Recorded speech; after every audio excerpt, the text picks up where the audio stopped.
Ada yang bilang, wah cerita Sandra Dewi ternyata tak sesempurna itu ya. Suaminya kesandung kasus korupsi.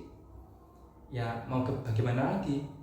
Yang membuat lebih prihatin lagi, kasus korupsi ini berkedok dana CSR.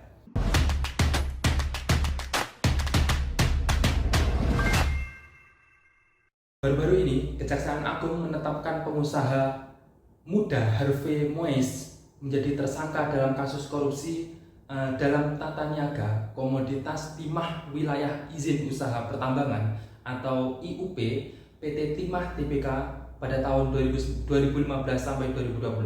Suami aktris cantik Sandra Dewi itu juga langsung ditahan oleh penyidik Gedung Bundar tersebut. Harvey Moise ini merupakan seorang pengusaha muda yang lahir pada tanggal 30 November 1985 yang berdarah keturunan Papua, Ambon, dan Makassar. Selain merupakan anak dari pasangan Hayong Moise dan Irma Silviani, ia juga dikenal sebagai suami dari aktris cantik Sandra Dewi.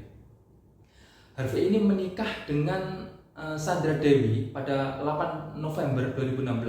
Pernikahan keduanya juga sempat menyita perhatian publik khalayak masyarakat semuanya karena digelar secara mewah di Cinderella Castle Disneyland Tokyo, Jepang sana. Wow. Direktur penyidik pada Jaksa Agung Muda di bidang tindak pidana kasus Kejaksaan Agung Kuntadi mengakui bahwasanya Harvey berperan dalam perkara ini. Dia mengatakan bahwa pada sekitar tahun 2018 sampai 2019, Harvey selaku perwakilan PT Revinen Bangka TIN atau RBT diduga menghubungi Direktur Utama PT Timah saat itu Mokhtar Rizal Pahlavi Tabrani. Riza sebelumnya telah ditetapkan juga menjadi tersangka lebih dahulu oleh Kejaksaan Agung. Menurut Kuntadi, Harvey ini meminta Riza mengakomodasikan kegiatan pertambangan liar di wilayah IUP PT Timah.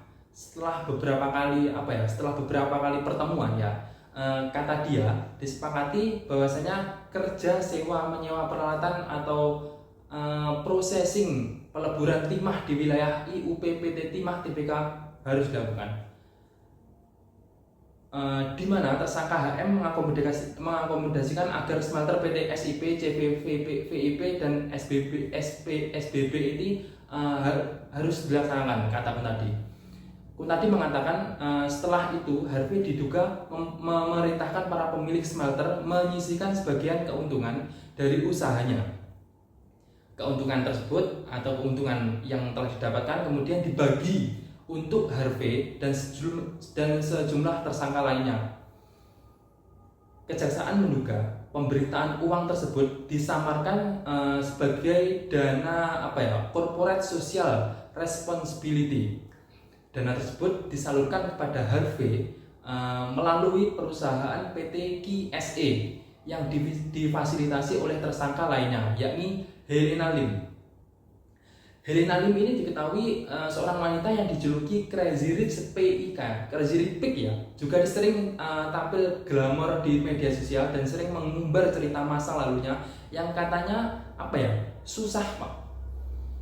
Kasus ini menjadi menyedihkan. Masyarakat menjadi saling saling membahas.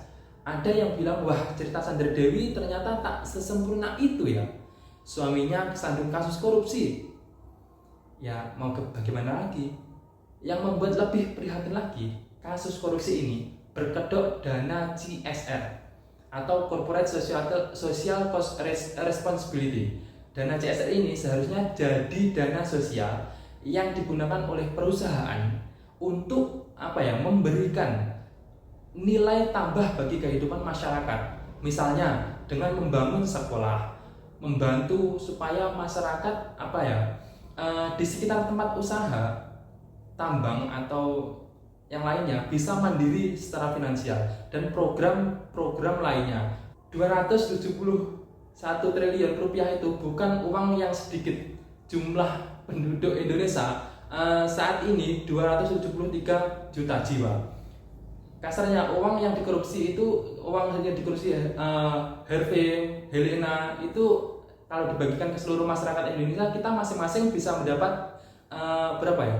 1 miliar.